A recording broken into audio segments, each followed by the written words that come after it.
Esse aqui é o canal de corte do Acionista Podcast, onde eu entrevisto investidores e gestores de empresas. Se você é um investidor, se inscreva aqui no canal. Bom vídeo.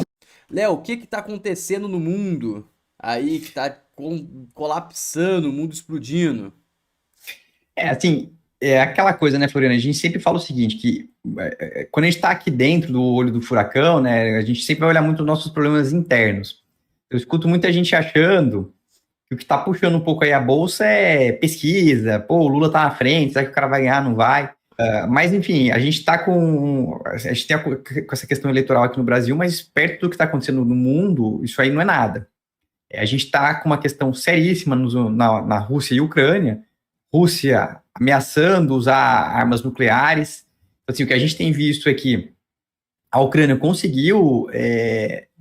tem conseguido, né, tirar a força da Rússia dentro da Ucrânia, tem conseguido repelir, né, as invasões da Rússia, muito por conta de ajuda do Ocidente. Então, o Ocidente tem financiado, tem colocado o armamento ali para dentro.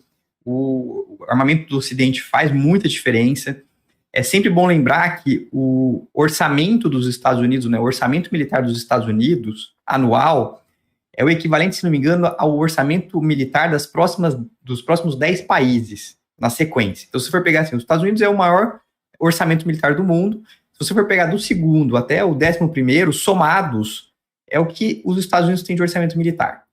Então, se ele começar a escoar um pouquinho daquele orçamento para um país, vira muito jogo. Tá? A verdade é essa. É um equipamento muito moderno, é muito avançado, enfim, faz muita diferença, vira muito jogo. E a estratégia da Rússia, se a gente for pensar, e a gente tá falando disso só pra deixar bem claro pro pessoal que entrou agora, e já lembrem de curtir e já coloquem as ações que caíram aí, vocês estão de olho. Mas só pra contextualizar, por que a gente tá falando desse ponto especificamente?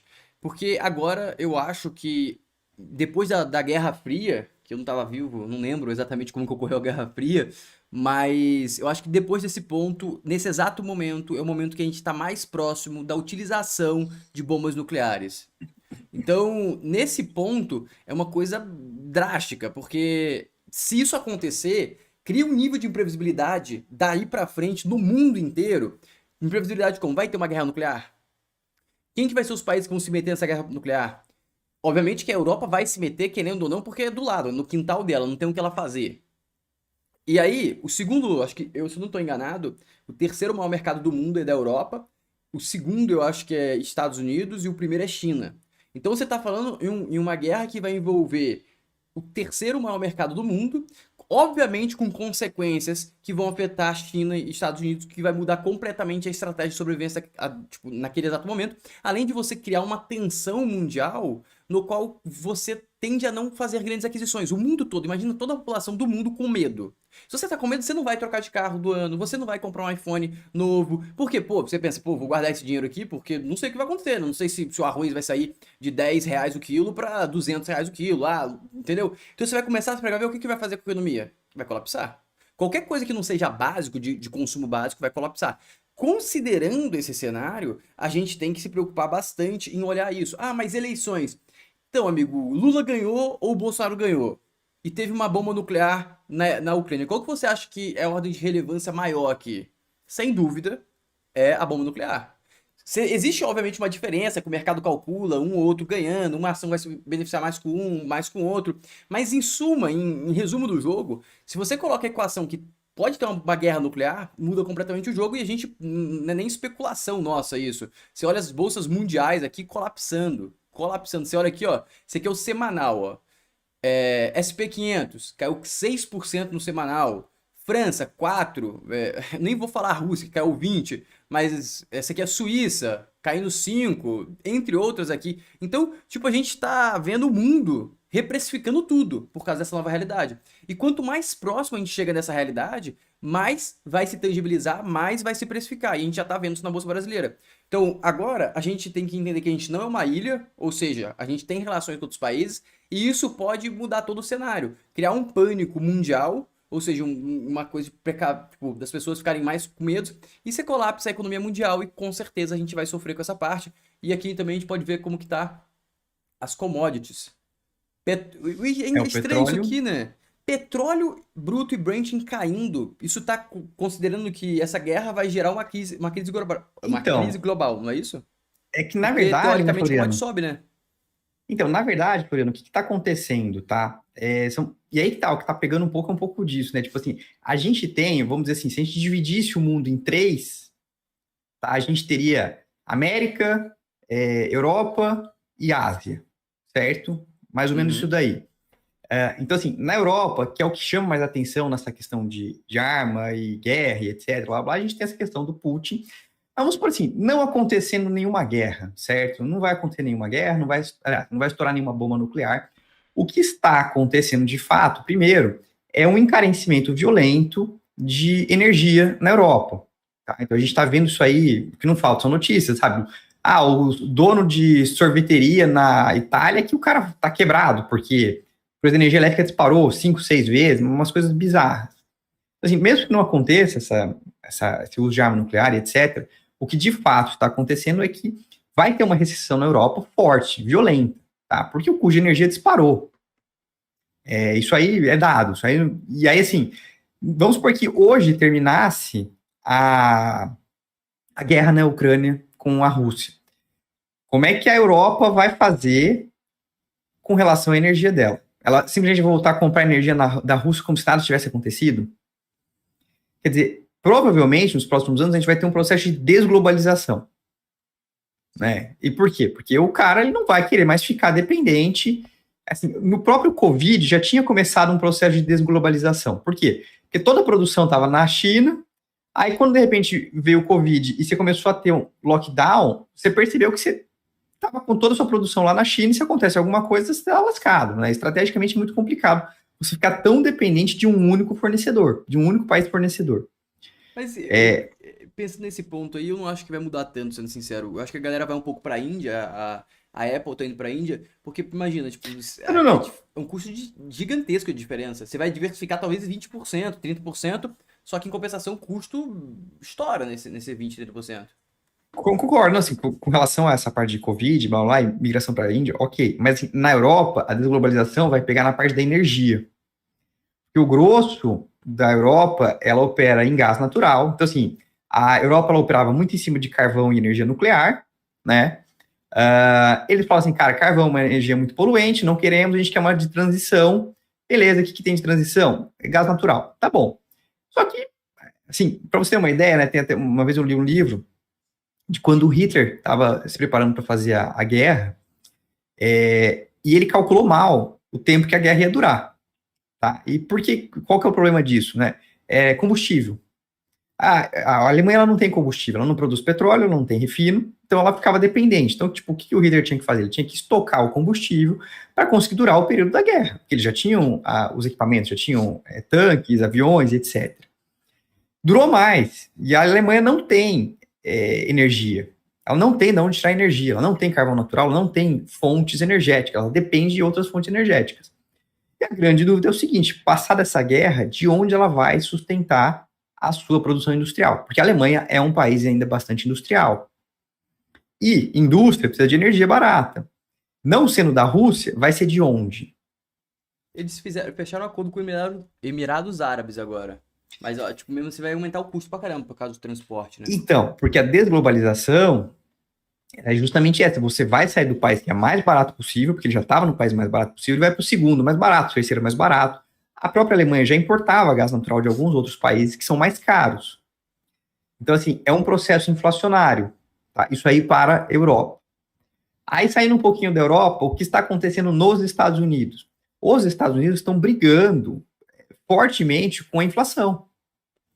Então, o Banco Central americano está subindo juros, e a gente está vendo o impacto da elevação de juros no Banco Central americano, tá? Assim, honestamente, o que eu tenho visto é que esse aumento de juros não vai ser suficiente para levar a inflação deles para casa dos 2%, tá? Uhum. Então, assim, vamos pegar o Brasil. O Brasil, ele está operando, né? A gente tá, não sei se o pessoal entende, mas o que acontece? Quando a gente está com uma inflação muito alta, o Banco Central, ele atua para desaquecer a economia, né? Então, ele vai subir juros para diminuir a demanda, beleza?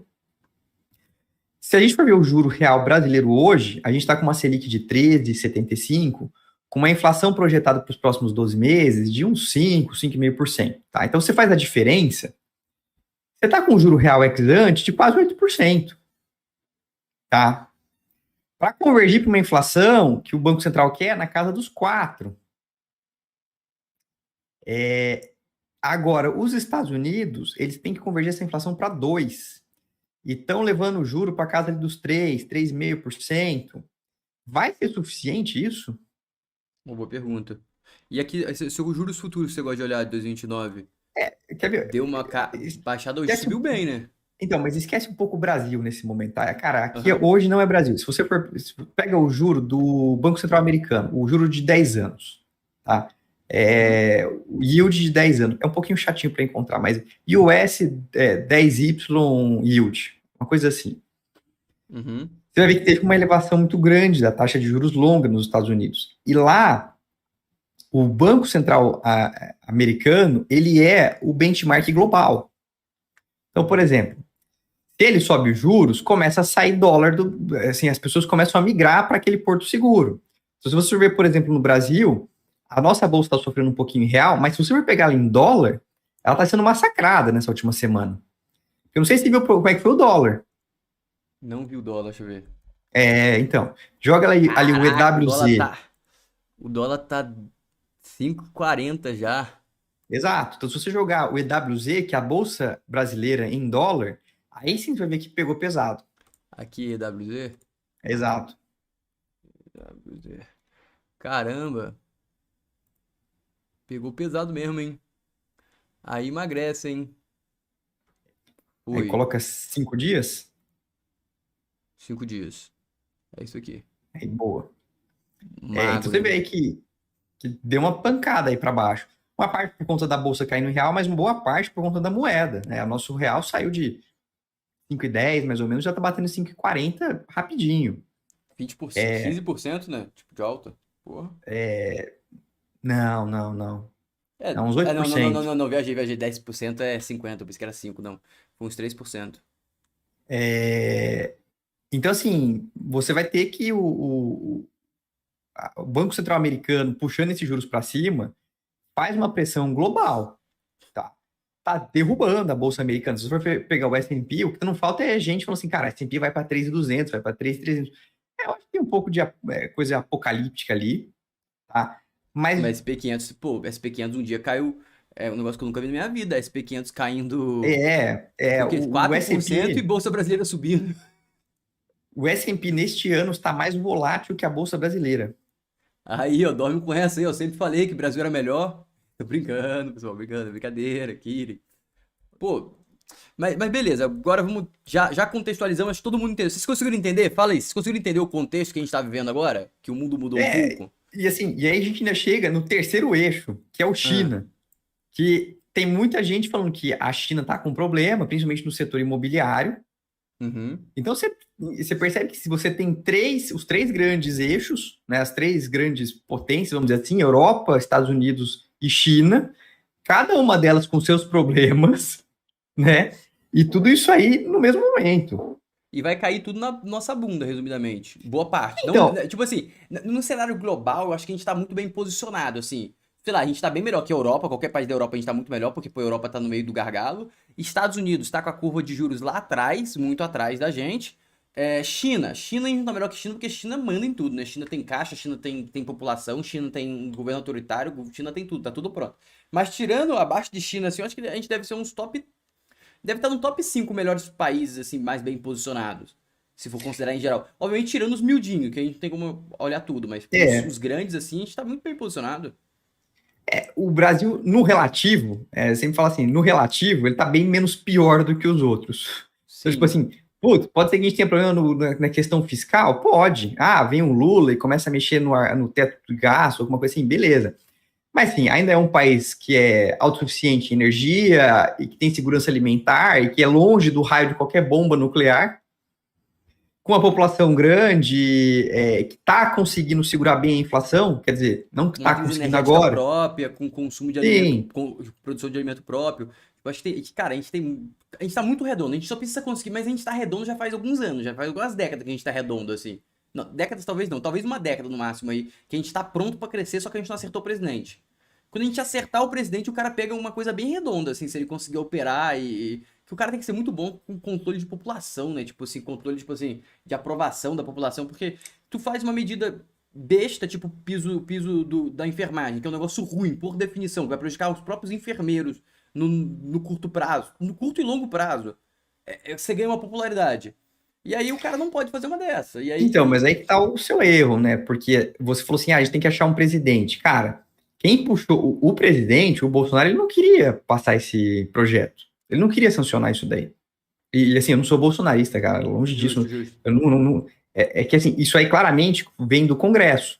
Políticos, vamos corrigir, vou me corrigir então. Políticos, Esse que é o os problema, esse que é o políticos problema. mais pró, assim.